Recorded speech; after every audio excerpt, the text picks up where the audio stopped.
La distance, comme elle est perçue par vos sens objectifs, n'existe pas pour le subconscient. Si je prends les ailes de l'aurore, et si j'habite dans l'extrême partie de la mer, ta main me saisit, ta main me conduit. Psaume. Le temps et l'espace sont des conditions de la pensée. L'imagination peut les transcender et créer un temps et un espace imaginaires.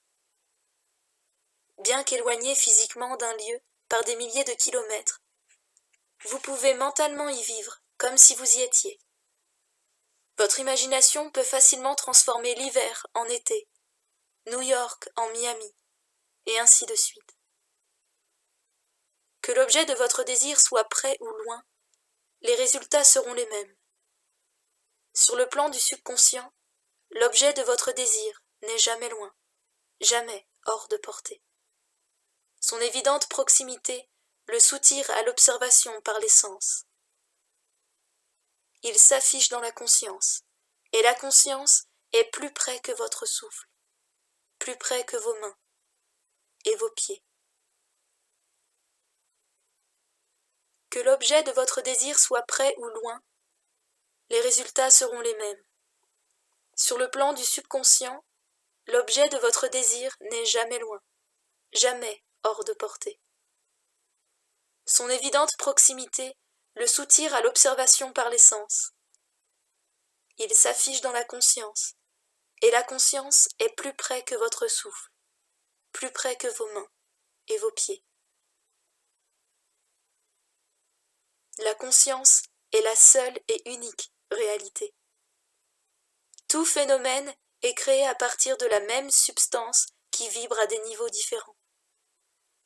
Tout est conscience modifiée par les croyances. La conscience est la seule et unique réalité. Tout phénomène est créé à partir de la même substance qui vibre à des niveaux différents. Tout est conscience modifiée par les croyances. En tant qu'homme, je viens de la conscience, et à la conscience, je retournerai. Dans la conscience, tous les états, toutes les conditions existent subjectivement. Les croyances les révèlent à l'existence objective.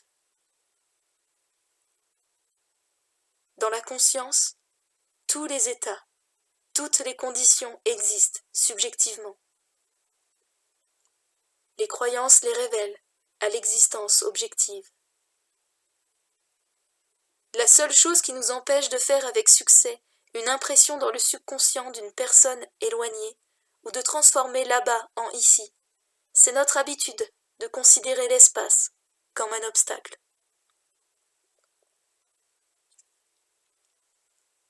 Un ami à des milliers de kilomètres est lié à votre conscience par les perceptions que vous en avez. Pensez à lui et vous le représentez intérieurement dans les conditions que vous souhaitez pour lui, dans la confiance que cette image subjective est vraie et que tout est déjà réalisé, fera naître en lui un état correspondant qu'il devra manifester dans sa vie.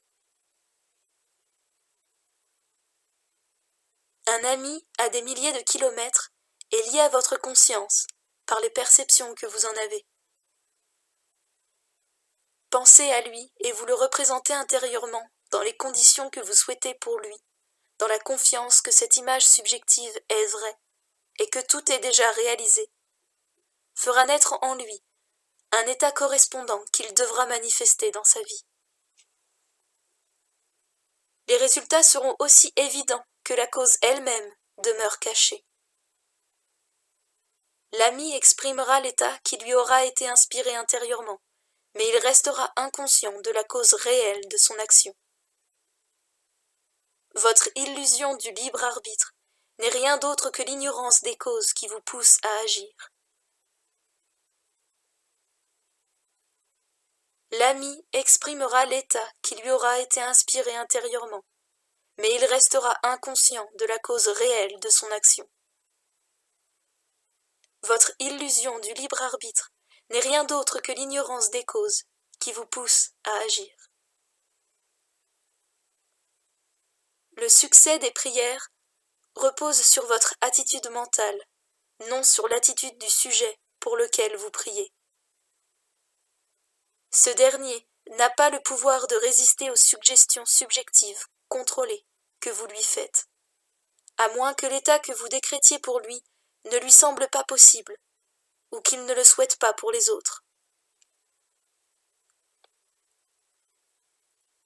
Le succès des prières repose sur votre attitude mentale, non sur l'attitude du sujet pour lequel vous priez. Ce dernier n'a pas le pouvoir de résister aux suggestions subjectives, contrôlées, que vous lui faites, à moins que l'état que vous décrétiez pour lui ne lui semble pas possible, ou qu'il ne le souhaite pas pour les autres. Dans ce dernier cas, la suggestion mentale vous revient et se réalise en vous. En tenant pour acquis que la prémisse peut être acceptée, le succès de la prière dépend entièrement de celui qui émet la suggestion, non de celui qui en est le sujet. En tenant pour acquis que la prémisse peut être acceptée, le succès de la prière dépend entièrement de celui qui émet la suggestion, non de celui qui en est le sujet. Le récepteur est plutôt insouciant de la direction qui lui est suggérée. Si la suggestion ne peut être acceptée sur le plan du subconscient par la personne qui la reçoit, elle rebondit vers vous. Si la suggestion ne peut être acceptée sur le plan du subconscient par la personne qui la reçoit, elle rebondit vers vous. Qui est-ce qui vous fera du mal si vous vous conformez au bien ?